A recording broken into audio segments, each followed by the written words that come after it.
Let me tell you of the days of high adventure.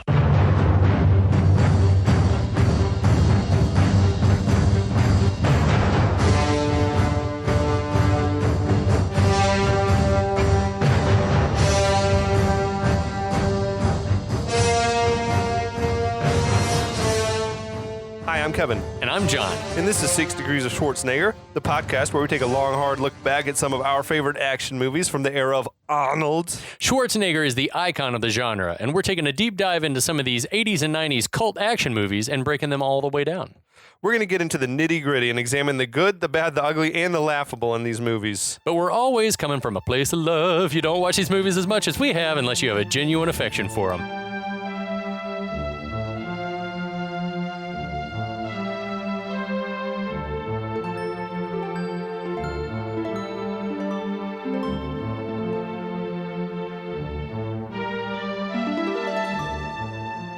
Energy, John.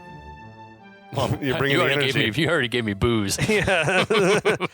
What's up, man? Hey, friend. We're back at it again. We are. We can't be stopped. I am excited because this was a movie that had slipped through my cracks. Ooh, kinky. We're going to talk about a littler known Van Damme offering, Cyborg. Yeah. When he was on the brink of becoming like the megastar. Yeah, exactly. It's interesting to think about this movie being made in 1989, and he'd already done like Bloodsport and some other stuff, and like he was on the verge of the breakout. And something like this, I feel like, had it been more commercially embraced, and by that I just mean on people's radar, maybe he wouldn't have been a big star. Do you think? Maybe, yeah, if they had seen this, they would seen this and like, been like, oh boy, maybe not. This guy. Maybe not. Apparently, he filmed this movie like 2 months before he went off and filmed Kickboxer, and they came out like 2 months apart. Oh, okay. That makes sense. Which is It's wild, crazy to think about Kickboxer being this late, though, like this close to 1990. Yeah. Because both these movies feel like they were made in the early 80s, because the plots and everything. The plots and just the quality of the filmmaking, because it's canon. Yes. That's what... Which we're going to talk about. You just nailed it. Yeah, exactly. But I had not really grown up watching this movie. I was just telling you before we started that this was like the one movie I can remember in my lifetime that I was forbidden to watch.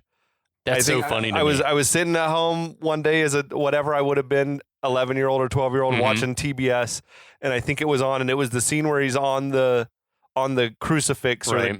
And that's the only bit of this movie that I remember at all is that bit. And I think my mom walked in and was like, oh, hell no, you're not watching this. What is this? You're not allowed to watch that movie. That's so funny to me.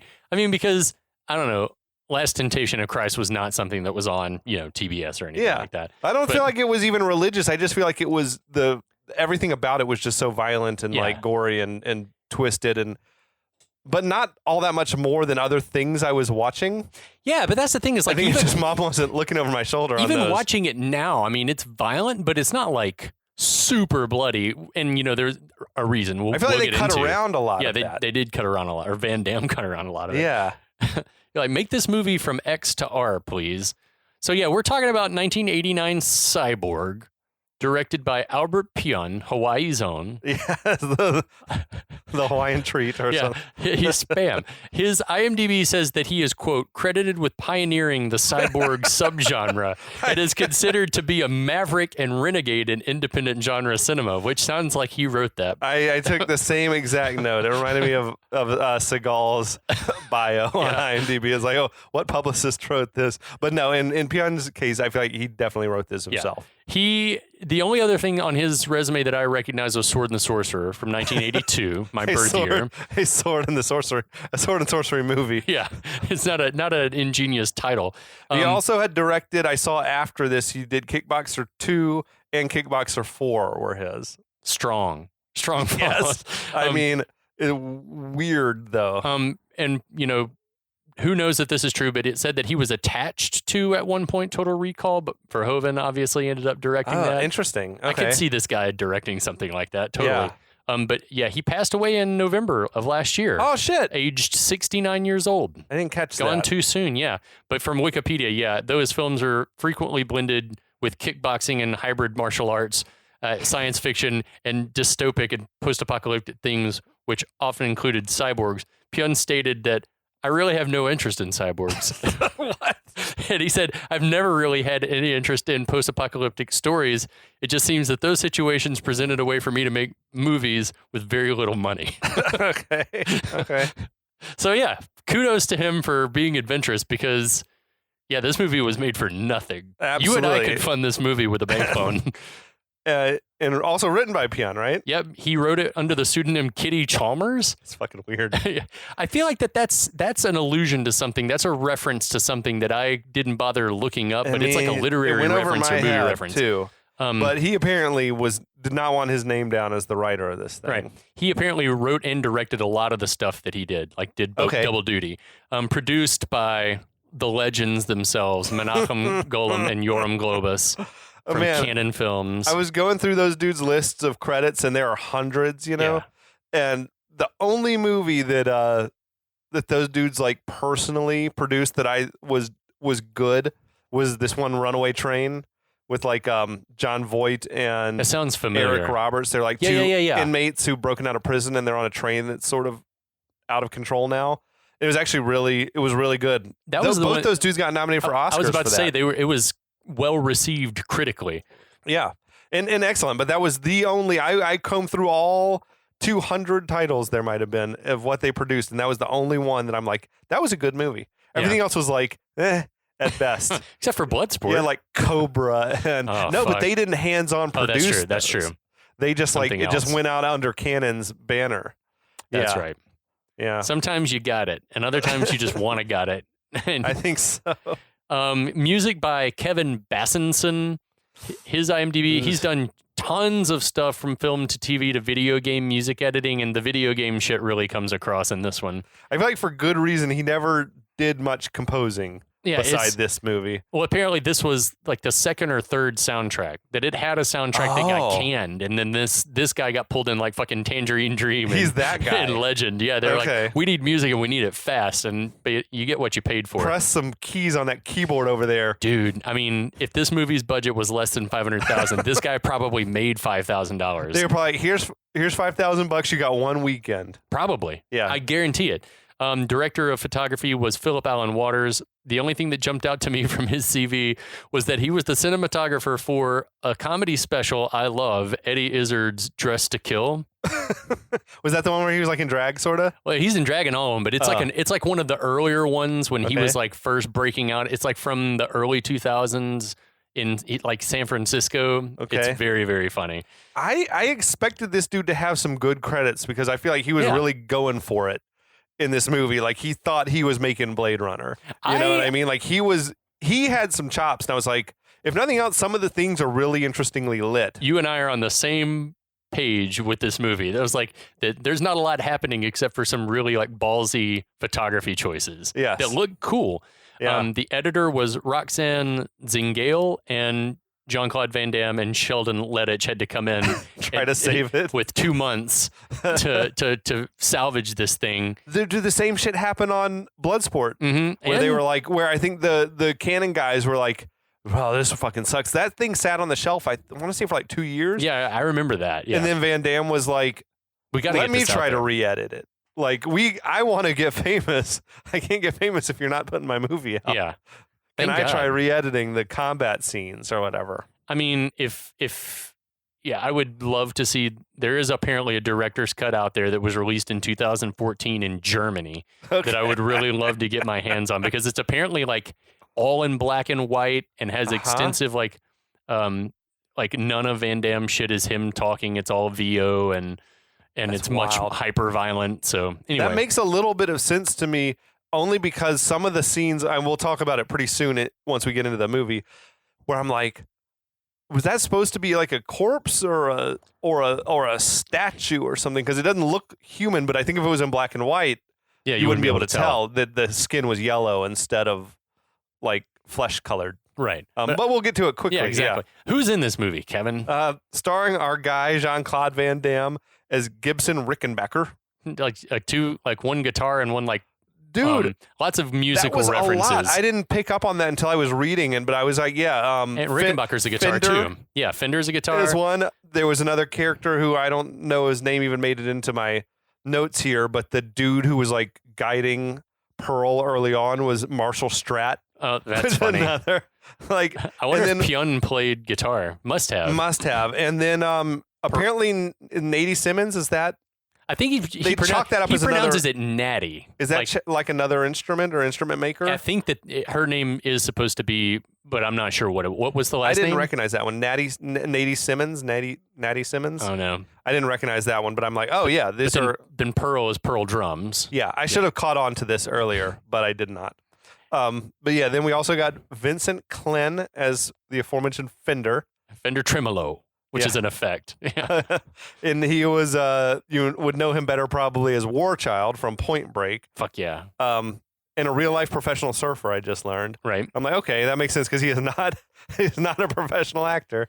He's just professionally cut up, man. Dude, he was shredded up. Dude is fucking jacked to the tits. What kind of shit was he doing? It must have been a lot of fucking, I don't know what, speed and whatnot. What would get you that, like, just being in the gym all the time. But a lot of there was recreational drugs. It had to be, and steroids probably. Yeah, probably. I mean, the dude is just, in not like super big, but just like cut to shit. He was like lean. Yeah. It's lean muscle. He got that lean muscle. Who else is in this movie? Deborah Richter played the aforementioned Natty Simmons. Natty? How are we saying it? He said, well, Van Damme, the one time we hear her name in the movie, he says, Natty! From what I could tell, this is what she's best known for. Yeah, lots of TV credits, but always playing like Slutty Girl or Hot Mom or like shit like that. She was pretty sexy. She grew on me as the movie went along. Yeah, agreed. We had Dale Haddon playing Pearl Prophet. Mm-hmm. This is also what she's best known for. Terry Batson playing Mary. Uh-huh. This is what she's best known for. It was the first thing of note she ever did. Really? Yeah. Okay. She had an interesting look as well. Well, see, and I'll tell you that as a 12 or 11-year-old kid, that when I saw this first, I remember being very, very confused by so much of what was happening, especially because the actress that plays, or the actor that plays Pearl and the actor that plays Mary, they look very similar. Yes. And that's why at first we're supposed to, there's like this moment of connection between. There's a lot of flashbacks that aren't it's hard to tell it's a flashback. Yeah, but they have a very similar look facially. And I was just like, as a kid, I was like, I'm so confused. That Terry Batson was beautiful. Yeah, she was a good looking lady. She had like a fire Instagram account. She was wearing the little hats and everything like that in the movie. Good call. And then Haley Peterson played Haley. The only thing she ever did. The only credit she ever had. She was good. She was fine. She was as good as anybody else in the movie. That's also true. But yeah, I would say the movie clearly is like trying to ride the coattails of better movies. Yeah, I feel like Road Warrior and for Mad sure Max. This dude walked in and sold it as this is Blade Runner meets Mad Max. Yeah. That has to be what he said, with like a dose of whatever RoboCop and Terminator, like Cyborg shit was hot. And they're like, they probably literally said, okay, but it's got to have a cyborg in it. You know, he's like, fuck, all right, fine. I want to do this Road Warrior meets Blade Runner. Okay, but you got to put a cyborg in. The name of the movie's got to be Cyborg. Because we own the rights to the title Cyborg. Apparently, the original movie title was Slinger or something like that, which would also have been terrible. Yeah, because no one knows what even that is. Worse. It's like Blade Runner, but if the movie is shit, then no one's gonna bother to. People are just gonna say Slinger. I'm gonna watch that. What is that? I hardly know her. All right, so I guess let's talk about this movie. Yeah, man. So we start off with Leo the Lion, the MGM lion doing his thing. Right. Next up is the Canon Films animation. Nice. I don't know if we ever talked about it. The Canon logo is kind of cool.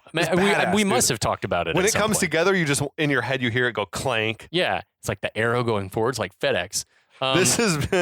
This movie has the distinction of being the very last ever theatrically released Canon movie. Oh, R.I.P. Yeah. Everything else is direct to VHS. Everything else was direct to video, or it was maybe released under Canon's banner, but Canon didn't like actually oversee the production. Right. Okay. They might have just distributed or something like that. This is their death knell. And yes. And what a shitty way to go I know, out. dude. Well, you could tell it was that makes a lot of the movie make more sense when you're like, oh, this was a studio on its last legs. Literally gasping with the ventilator. What can we throw on screen here that won't cost us anything? Heartbreak. You know what this movie is also devoid of?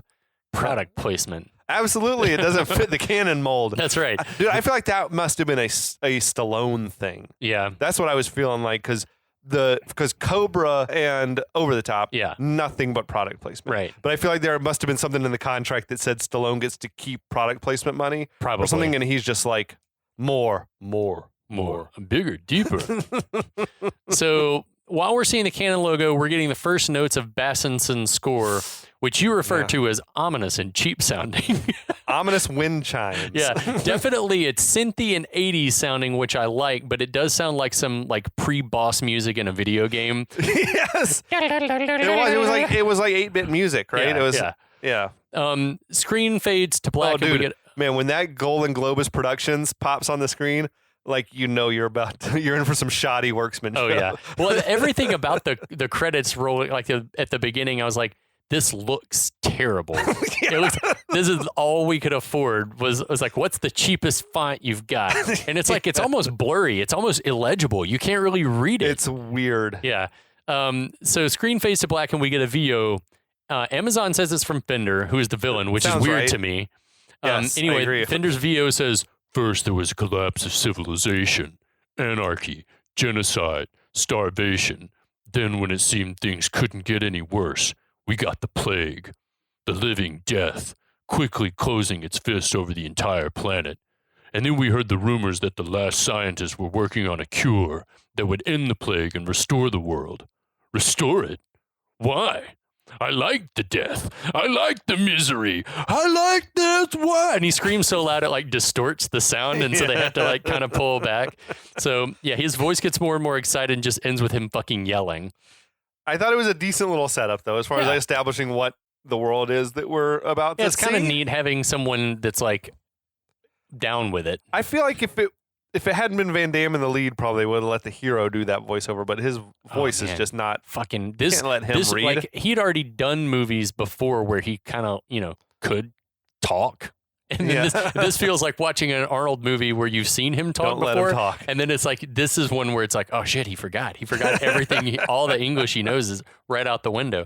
So as the VO finishes, we get this still shot / painting of New York City, and it looks like it's just collapsed and it's ruined, and some on-screen text lets us know that this is in the future. That was a terrible map painting. It sucks. It was. And what was that little thing crawling around? And there was like it might have been a rat or a cockroach or something. There was just some sort of critter moving around. Maybe it was actually when they were filming that there was a roach on it. And they're like, move the roach, and they're like, we can't. Now, how far into the collapse of civilization do you reckon that this movie is taking place? Decades. I would say the same, just from the level of like how many decades? ruin? I would say, like, thinking about like right now, The Last of Us is all the rage on HBO, and for good reason, because the shit's awesome. And in that show / video game, 20 years have elapsed, and so I would say that at least 20 or 30 years have probably elapsed. I think so too. This. Because we'll even see in the movie, like, it seems like maybe 8 to 10 years earlier was still a hellscape. Yeah. Right? Even in the flashbacks, it's a hellscape. So I agree with you. I think it's got to be decades because, the infrastructure is all crumbled. Yeah. Buildings have been bombed out and gone, and bridges are collapsing and in the water. And so, anyway, we get dropped right into some mayhem. We see this guy burst through a door and out into a street, and it's daylight, and there's shit everywhere, and it looks like the place got bombed out at some point. There's also, and this is something you were just talking about, it to me is like a naked woman's been crucified. Yeah. But it could have been, like, it looks so bad that it could be a dummy, but I think it's supposed to be a body, like a person that got crucified. I think so, too, on second or third viewing. Yeah, at first I was like, it looked like one of those, what do you have on the masthead, like of a ship? Yeah. Like the woman flying on the mast of a ship or whatever, but then there's several of them. If you look in the background, there are other crucified people back there. So all like fully graphically nude. Yeah. It was weird. Also, the fact they went like full daylight and sunny. Yeah, it's interesting. Is like a different aesthetic for this. It's Mad Maxy, right? But it's not like Blade Runner and what you normally pick is like dark and stormy. They couldn't pay for lights. I think they filmed this shit in Arizona or something like that. They filmed the entire thing in Wilmington, North Carolina. No, I saw a bunch was in Arizona. Was too. It really? Okay. I think you can almost tell. I feel like they must have built their Canon studios, sound stages or whatever, like in Arizona, probably because it's like good weather all the time. Right. Like, we're gonna make our own little Hollywood here in the middle of the fucking. Oh my God! Desert. Come on, guys. Yeah. Come on. In Arizona, I mean, they do have no state income tax, so Facts. There was all this. The whole thing was like a tax haven, wasn't it? So the guy he like whips around and calls to Pearl, who we see as a woman in a red jumpsuit, similar to the one that he's looking, which seems to be like a military getup. Yeah. As they run, we see that the guy seems to be favoring a leg. Yes. He says that he thinks that they've lost Fender and his pirates, and they've got a chance to reach the Bronx Township, where they're going to try to hire a slinger. So that's a little bit of like just bam, bam, bam. What's a slinger? Bronx Township. What's that? So while he's talking, all done in ADR, the whole thing, like none of it. You don't even see the characters; they're just running, and you're just hearing the dialogue. Yeah. While he's talking, we can hear people like hooping and hollering off camera. The guy immediately stops and tells Pearl to keep going while he tries to hold off whoever's chasing him. So I feel like a bunch of like running got cut because he's immediately like, all right, never mind. You just go. Yeah. Yes. Pearl's like unsure, but the guy repeats that she should go find a slinger to help her and, yells to keep going. He grimaces in pain and looks up to see yet another crucified person up on a light pole. While that dude just sits there languishing, we get a shot of one of the bad guys running up, twirling a metal pole or spear or something. Yeah. And he's wearing... You call him. You think he looks a lot like Anthony Kiedis. I was just getting that vibes, like a little kind of small, slender dude, but he had that look. Throughout, I was just hair.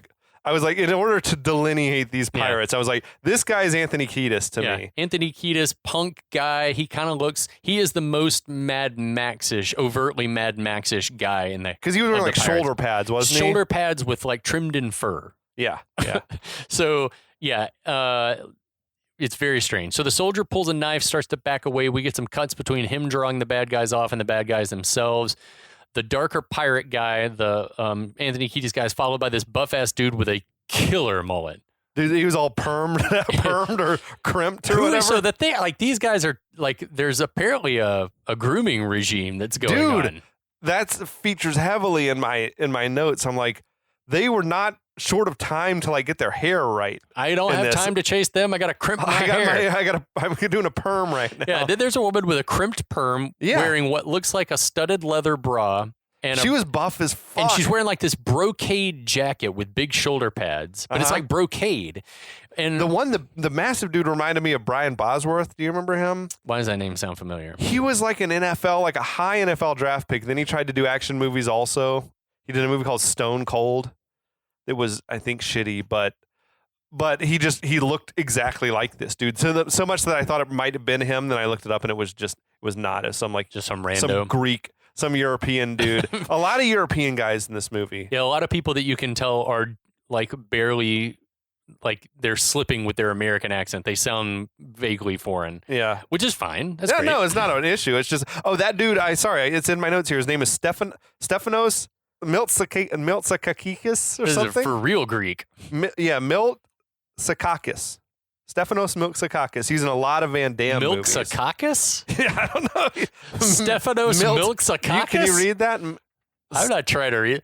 Where is it? Oh, Stefanos Miltsakakis. Hey. It sounds like Milksakakis. But he was in 4 or 5 or 6 Van Damme flicks. So and I was like, okay, he must have been his Finn Ole Olsen. Yeah, something like that. I'm like, okay. I mean, he had a look. Yeah, he's a big shredded, roided up dude, like pro wrestling aesthetic. Obviously roided up. So, while this is happening, we get a shot of Pearl getting the fuck out. I gotta say, it's an effective use of slow mo to ratchet up tension, but also to eat up precious seconds to add to the runtime. Dude. There's a lot of this movie that's slow motion and a lot of just staring at each other without talking. Oh, we're so much staring. So suddenly someone comes busting out of a storefront behind Soldier Guy, and it appears to be a woman in an animal print fur-trimmed cape who kicks the knife out of his hands, then backhand punches him. Yeah, she beat the shit out of him. Yeah. They all did. Yeah. Next, the first pirate, Anthony Kiedis pirate with the staff, walks up and has a turn beating up the guy. Then the pirates all seem to have at least this guy seems to have a cursory knowledge of the martial arts. Oh, dude. Props also to this movie, I will say, for giving out, like, plenty of big female roles. Yeah. I feel like there's more big female roles than there are male roles in the movie. That's a good point. Yeah, anyway. Yeah, so then Crimped Perm walks up and just levels the Soldier Guy. While he's down, we cut to a very cool shot of the whole posse of bad guys rolling up with fire blazing behind them. They're led by Fender Tremolo, who we mentioned before, who's wearing the costume Vernon Wells wishes he'd been wearing in Commando. Dude. Apparently that was the chainmail that Blade wore in Masters of the Universe. That's amazing.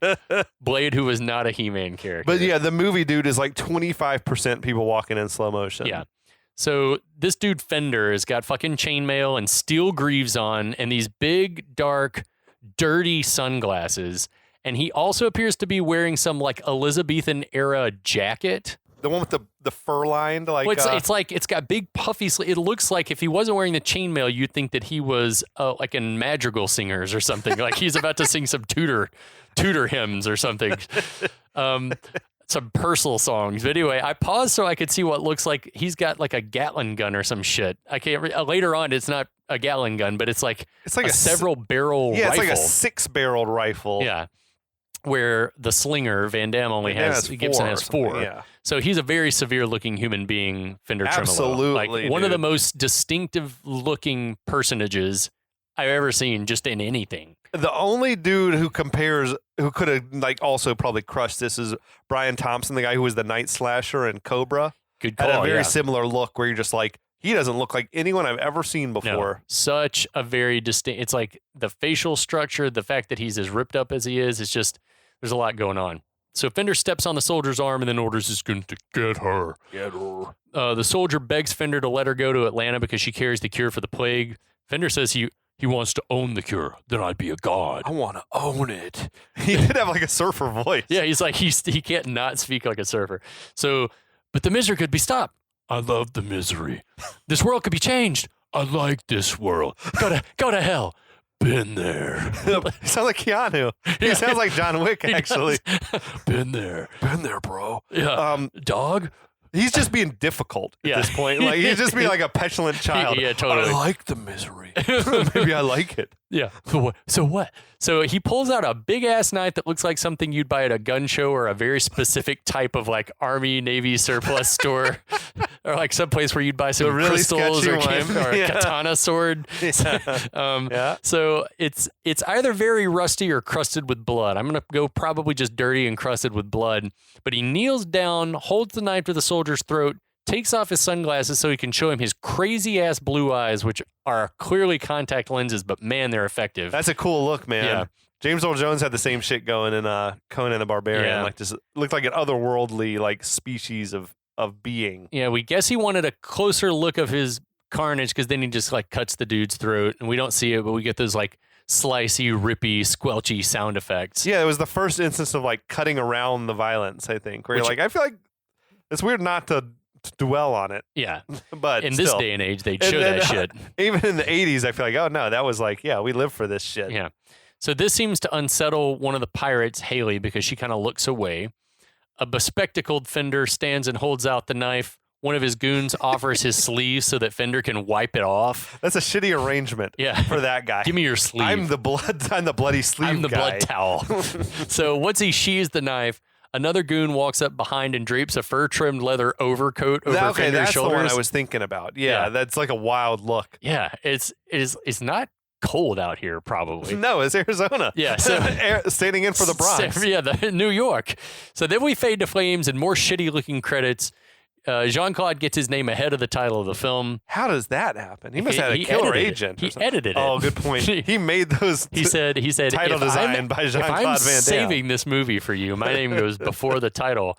The credits go on for some time with Bassinson's weird score underneath. Why was the title of this movie even Cyborg though? Like that's such a non-important aspect of the entire movie. 100% don't understand. I feel like they just said cyborgs are hot. People like cyborgs right now. In watching it, I was disappointed that I didn't remember that he wasn't a cyborg, and it's like there need to be more. Or that how is he not the cyborg? I always thought that Fender was a cyborg, but then rewatching it, I was he's not a human. He should be the cyborg. Absolutely. Anyway, we didn't write or direct. He could have been cyborgs that toppled society or something. Yeah, we have one good cyborg, one bad cyborg. Anyway, so the action picks back up with Pearl leaning against a wall to take a break from running. The pirates find her instantly, and she sets off again. We get a shot of a pirate running out of the shadows in pursuit, but he gets laid out by a mysterious high kick. Who could it be? Out of nowhere. This is already the patented Jean-Claude Van Damme shit. Yeah, I know. The next shot is Pearl running down a dark, narrow alley with 2 pirates behind her. Cut back to the high kick, and we get our first glimpse of JCVD as Gibson Rickenbacker. Why does he always hold his poses like that after a thing? That's like his thing. Another thing, it's just like he's standing over the dude he knocked out and like menacing him a little. Yeah. His attention is drawn through some bit of shitty editing toward the alley. He could never have seen down that alley unless he was right in the line of sight. Which that he alley wasn't. was so narrow. Yeah, it's just dumb. A shitty trick of editing. He somehow knows that something's happening. We see Pearl has reached a dead end. She tries to climb but falls down. Meanwhile, a goon is in hot pursuit. We cut back to Gibson, who's still just staring in the direction of the alley, not moving. Cut back to Pearl, who's still on the ground and about to be set upon by pirates.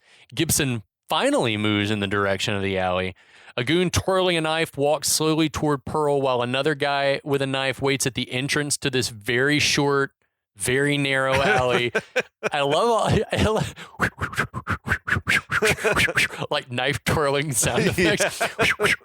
Like I can remember doing Ninja Turtle like action figures, and that's like the predominant noise that would be coming from. Oh, like you made the noises while they're fighting and shit. Anyway, as the twirly knife guy bends down toward Pearl, we get a shot of, I guess, the other pirate's boots, and then we see another set of feet step in behind him in the frame. And Gibson has sneaked up on that guy and cuts his throat with his own knife, like grabs the dude's knife and cuts his own throat. And as quiet as Gibson was being, the murder got the attention of the twirly knife guy, who starts to slowly back out the alley to see like what's going on. So as he lunges forward, Gibson grabs his arm, stabs him with his own knife, and then throws him on the ground. Pearl thanks Gibson, who turns to abandon her without a word. Yeah, they were doing all they could to just keep him from talking any more than necessary. It's nuts. Like, he talked so much, like in Bloodsport. He was fine in Bloodsport, wasn't he? Yeah. He did just fine. He acquitted himself well. And maybe it's just because this thing was shot in less than a month. And maybe with other stuff, he had time to, like, get familiar with how the English felt. Maybe. Yeah, maybe he needed to be working with a dialogue coach, and they didn't have that. Yeah, that type of thing. So she calls out to him for wait and grabs his hand to this weird little musical clue and asks who he is. Like, that fucking matters. He gives her the stare down, and we get another shot of her holding his hand. So there's like something weird connection. Like, and she asks, "Why did you help me?" And then we get a close up of her eye, and we see all these like numbers and code and stuff flash in her eye. So the next shot is a POV looking at Gibson as if out of RoboCop vision. Yes. And it zooms in on him, and he answers, "I thought he was somebody else." What does that mean? And he thought she was someone else, or he thought the attackers were someone else? He's saying, "I thought you were someone else." Because I thought it was somebody else. Yeah, I thought he was somebody else. This and the static noise effect clues us in that at least that she is a cyborg. Yeah. Whatever scan she's done. Why does he's being weird, like straight from the jump though? Yeah. Like I thought it was somebody else. I don't know. Okay. All right, whatever the fuck that means. The only thing that I can think of, and we talked about this a little bit before, is that this character, she Mary. Looks like Mary, and I think that if they had played more on that connection, it would make more sense, and maybe they did in another cut of the movie. Yeah. But they do look remarkably similar, the two actresses. I thought it was either that or he thought this was Fender attacking her. But yeah, anyway. That's a good point, too. But who knows? We don't need to dwell. Yeah. We can't dwell on it because nobody knows. It doesn't make sense. So whatever scan she's done seems to satisfy her that he's trustworthy, because she's like, "I can trust you." That shit was weird, dude. It was like something computed in her head. Yeah. And it was that information was delivered to her. Yeah. You can trust this man. I can trust you. It's like she ran the numbers. And based on the information available, you're trustworthy. And dude, those graphics and shit were like 10 times shittier than what they had in RoboCop or Terminator, movies that came earlier than this. Yes. He pulls his hand away and asks, "For what?" She says she needs him to get her back to Atlanta. She explains that the last doctors, Kevin. Yeah. The federal people are holed up at the CDC or some damn place, I guess, and that they've been working on a cure for the plague, but they need the information that she has. He continues to stare at her, not giving off any kind of vibe or emotion. Like his facial expression doesn't change. Zero emoting. And Van Damme, like Schwarzenegger, can give good face. That's what If was he getting nothing weird? else. Was he getting weird direction? Yeah, I think like just be as deadpan as possible. I wonder if Pyun, and this is not out of the realm of possibility, was like, you need to be traumatized. Do you know what trauma is? And like told him you need to be like almost comatose. You're so just like in the zone for what you're just out for revenge at this point, like looking for Fender or whatever, that nothing else like is just tunnel vision. Like he can't even relate to another human being because he's so traumatized. It's the only thing, but that's giving everyone a lot of credit. I have another theory I'll throw out there that just came to me. It could be Hit the me. bourbon talking. Oh, What if Pyun had some weird idea that later on in the movie it'll be like revealed that Van Damme also was a cyborg or It something. should And have that's why been. he doesn't have emotions. yeah, it should have or been. something. Because he does very little of what resembles acting in this movie. Period. And we've seen him act. Yeah, he can. and he can he do can it. put forth an effort, Mhm. and he's not putting forth an effort in this movie. He's so in like Kickboxer and Bloodsport, he's like goofy and lovable. In this movie, it's dark. And giving us a lot of "Wah!" I don't know. We don't get anything from him. He's just a boring well, we get some dude. of those towards A little like, bit at in the end. places, but most of the time he's just like running weird morose. and not really doing much martial arting either. He's grieving still. Yeah. This So she swears she's telling him the truth. Just then we cut to one of the pirates from the earlier posse coming, I guess, from farther back in the alley. He seems to spot them and ducks to hide and watch. Cut back to Pearl, and it looks like hours have passed or they're in a different place because it's like so much darker. I think She doesn't even look like the same person. No, it had to be because this was going to be an effects shot, and maybe it was probably against a blue screen or something. Maybe. But it looked terrible. Yeah. It was like it looked like a different person. I think when I was watching it for the first time, I got so confused. So I was like, well, it's now here's this. There's a new character now. It's like her hair and makeup have completely changed. It's the same actress, but she just definitely looks so it different. went from being outdoors, I think, to being on a sound stage against a green screen Yeah. somewhere. So Pearl, in a complete non sequitur, says, "I'm a cyborg." Wait, what? So Gibson continues to stare blankly at her. Yeah. I'm not sure that this hasn't been just one. It's the same shot of Van Damme spliced, happens a few spliced times in over this and movie. over to make it look like he's participating in the conversation. Absolutely, dude. Anyway, he still says nothing. So she turns around and pulls off a wig, which is also part of a screen wipe, because once the wig gets whipped, we're left looking at a visual effects humanoid head that's business in the front, computer in the back. It's pretty cool looking from that angle, considering From the back, it was cool. It blinks, and you've got the little whirring and tubes and fluid and stuff running down the neck. We cut back to Gibson, who reacts not at all. No. Yeah. Okay. All right, I've seen this. No, I've seen one of these. She says she was created to retrieve data from a computer system in New York City. Cut to some cool stop motion again of the head and the inner machine workings moving around inside. There's a cut back to the pirate watching them, and we see him cock his weapon, which finally caused Gibson to like react to something. What's that? The dude gets a shot off, but Gibson shoves Pearl down, tells her to stay down, and then turns and runs down the alley. The pirate gets another shot off, which appears to tag Gibson and blasts him through like whatever wooden barrier was closing off the back. Either that or he just jumped through I think it. he just dove through it. I I think. couldn't tell because it looked like it caught him and he just like got flung backward. I gotta ask, and maybe this inserts back earlier in, but Yeah. how is her being a cyborg somehow easier than them carrying a disc? Like having an arm, like a platoon of soldiers with a disc. No, one of them needs to be a cyborg, and That's very interesting, man. Maybe they don't have the equipment to write a disc. in the 80s. I don't think they had the concept of a disc could hold this much information. right. But this is meant to be the future. I'm just like, it was just like, because that's her whole purpose of being a cyborg, right? Is because she can hold some vast amount of As data if, that they the need. size of a human body. More storage. Yes. I don't know. The hard drive. That's a I good don't point. know. That I just thought of that when I was like, why? But why does she even need to be? Yeah, why does she need to be a cyborg? Walking thumb drive. Well, we'll bring this up in the closing episode, but I have a theory about that. Oh, okay. I do have a theory about I'm in. I'm here for it. So yeah. That's a teaser. Yeah, well, I mean, people. I can share it with you No, now. no, if you no, want. don't do it. Okay. Now they're roped in for a month of listening. Yeah, if you guys want to know my theory, you got to come back for the last episode.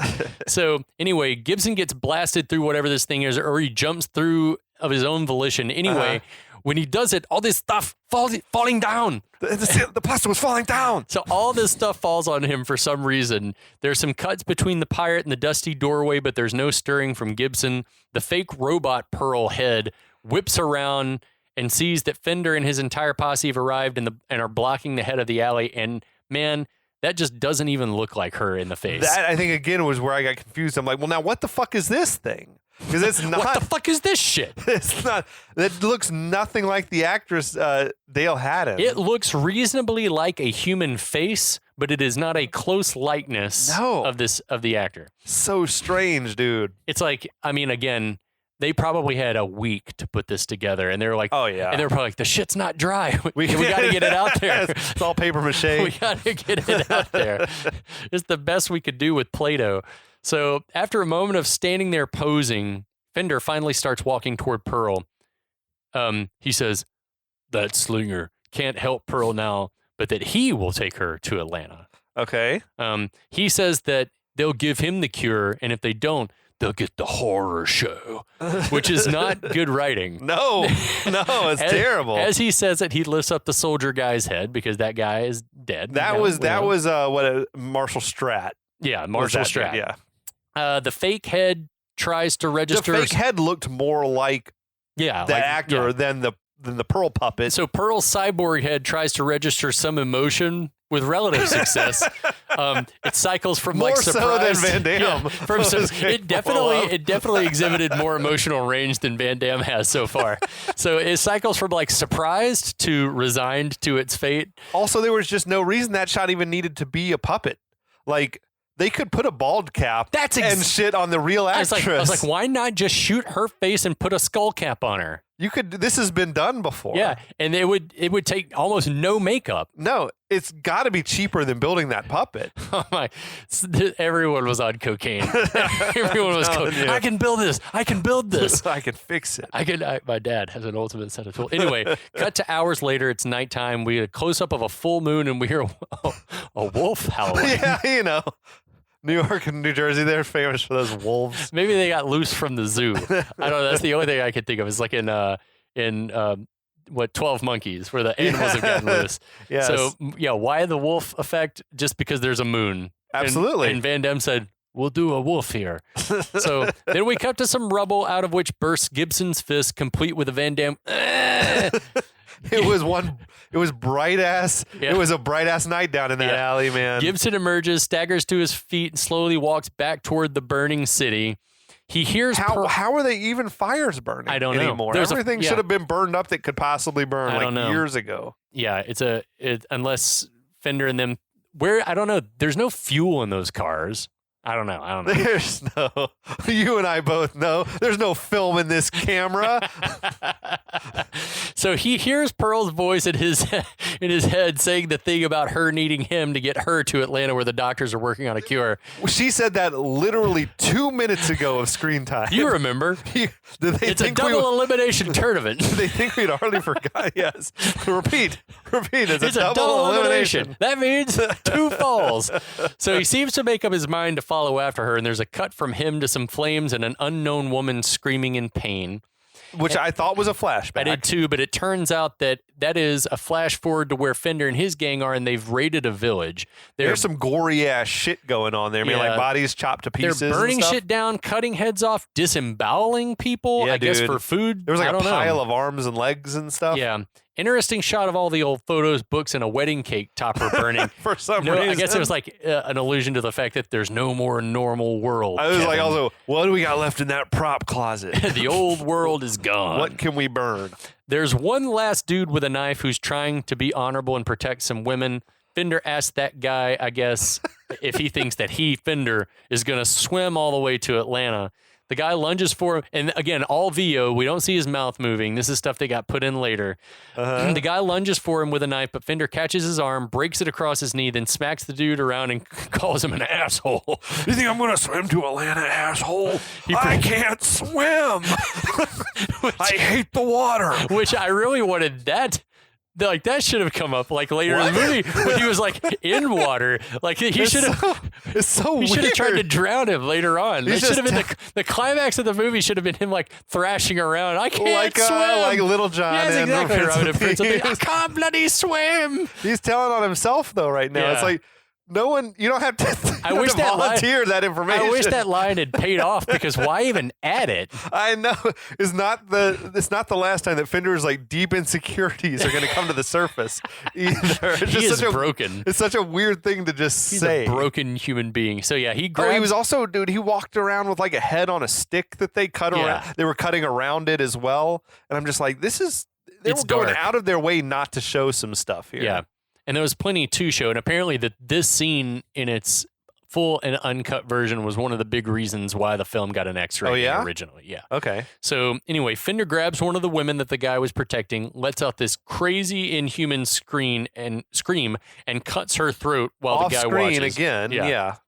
And then... Yeah, then he takes some kind of pole and I guess impales that dude through the head. You couldn't tell what was happening, but it seemed like they were going to like ram it down the dude's mouth or something. And like, out the back of his throat.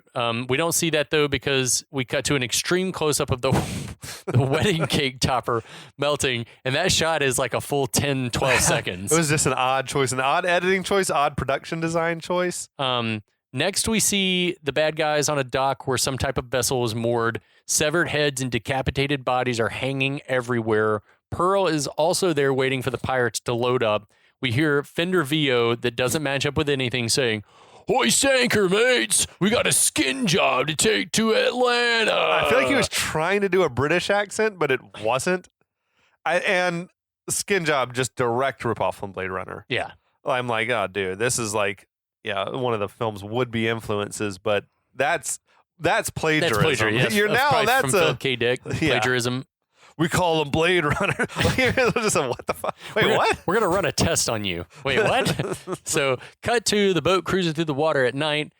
Then we go back to the destroyed village. We see Gibson's arrived and is surveying the carnage while he's transfixed. Oh, dude, there were long cutaways of the buildings burning in broad daylight. Yeah. Yeah, no one knows. It was an editing choice, man. That's why I usually don't call out the editors, but these editors needed to be called out because there's just so much shit. I really do feel like it's not the editor's fault. I don't think. I don't think they worked with what they had for months trying to get this for 2 months actually to get this thing put Assemble together it into in a way something that makes sense. Yeah, and it still doesn't, but it's like doing the best you can with the pile of shit you've got. So anyway, yeah, Gibson's like staring at the fire, and we see a figure creeping in the shadows, and the figure seems to like lift up a weapon. But Gibson somehow senses this, which again would have been cool if he was a cyborg. But he whirls around and flings what looks and sounds like a knife at the person, and it knocks him down. He runs over with he's got a fucking sword. Yes, he's got a katana. A big katana. It's like a wide blade katana. And he finds a potential love interest lying unconscious on the ground. Yeah, well, that we think it was a knife. It just was fortunate that it hit her with the handle. I guess. Or is he that because good? It just looked and sounded like what else would he throw at somebody? How would he know that that's not a bad guy? Why would he only want to knock him out? This is not somebody that just knocks people out. He kills everyone. I don't think he carries a double, like my dull weapon to fling it at unknowns. Unless he smelled her perfume. I don't know. Anyway. He smelled her musk. Sometime later, we see he's taken the woman and made camp somewheres. He takes a break from staring at her to sharpen his knife, and I guess that's why he's sharpening the knife because it was too dull to stab her, and it just ended up knocking her out. Well, all of this is not creepy. Yeah, Gibson. So, I'm gonna just stare at you and sharpen my knife. Thank goodness he's got that little water dropper to wet his whetstone. Yeah. he like follows the rules. But now, how was the knife sharpening technique? I've never seen anyone sharpen a knife like that. Okay. You want to like run the blade across, not just like slowly, like not. You got to put pressure on it. You got to, and like you can either go section of the blade like from end down toward hilt, one section at a time, or you can go the whole length. But you got to go the whole length of the knife down thing, and you got to put pressure on it, not like gently rub a lotioned hand across another hand. It's like it was all sensual, wasn't it? It's not. All of the knife sharpening in this movie is sexual. All of it. All of it is phallic. I like just the idea that he's thinking, oh, this is going to put her at ease when she wakes up. She looks over and I'm just here sharpening my knife. Gently sharpening my knife. Yes. So it's also worth pointing out that the unconscious girl's wearing a cross. So much religious Oh, no, imagery I in this did. movie. It was like blatantly hanging framed out. and positioned to see. Yes. So many crosses. So then we cut to the first of this movie's many flashbacks. Mm-hmm. There's a long-haired Gibson watching a woman and two younger children mourning at a grave. That was a terrible fucking wig. It's really bad. There's a cross, a pic of the Virgin Mary, and a Jack-in-the-Box on the grave. Yeah, of course, you know. The kids are approximately 8, the boy, and 12, the girl. Yeah, do you read that? Yeah. Okay. Yeah. And the woman, who really doesn't seem like she's much older than 18 to me, tells the kids to say goodbye to your daddy. Say goodbye to Pa so we can be on our way. Terrible accent. Gibson tells them to get a move on because he's losing money. Yeah, time is money, kids. The woman, Mary, who's wearing now like a bonnet or some weird hat, she like shoves some shit at him, and it just looks like a lot of like aluminum canned food. Yeah. Yeah. Was that payment? I think guess? so. It's like a down payment. Okay. She says she doesn't know if she trusts him or that there's any difference between the slingers and the pirates who murdered her pa. Pirates that murdered my pa. She got like progressively more Southern as the sentence went along. Yeah. I will say. It was that chick, it reminded me of the chick from Teen Wolf. I don't know if you remember when they were in the school play. I do declare, like whatever she was saying. Please don't burn my plantation. Who says paw? Paw. Did people in the 80s that murdered my paw?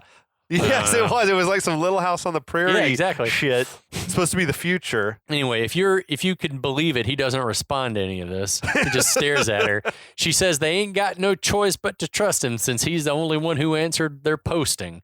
Suddenly, she breaks down and begs him to get them safely out of the city. He looks away and says, "It's what I do. Get people out of the city." Oh, okay. Thank God. That's exactly what I just asked you and paid you to do. So then he walks off and tells her, "Let's go."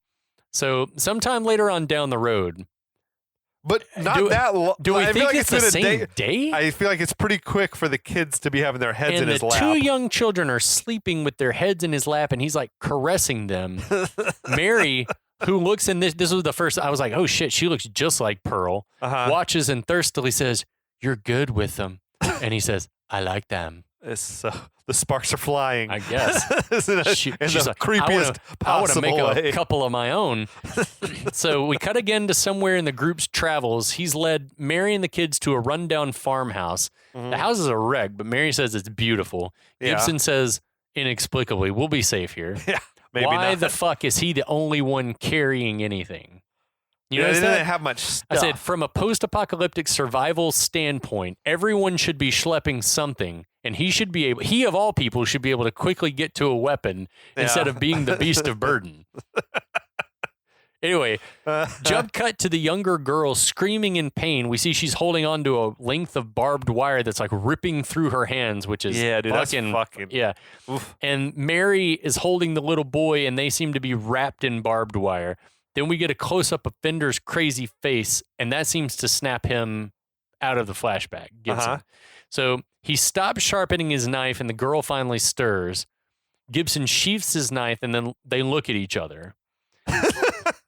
While he's just a long stare down. Yeah, while girls like that, you know, when you knock them out and then they wake up later to the image of you sharpening a huge knife. Oh yeah, a real man. So while he starts packing up his stuff, she reaches from under the blanket and surreptitiously grabs what looks like a jagged shiv-like piece of metal. What the fuck was that even supposed to be? I don't know. Like it looked like a piece of rebar that had been like melted down or something. Okay.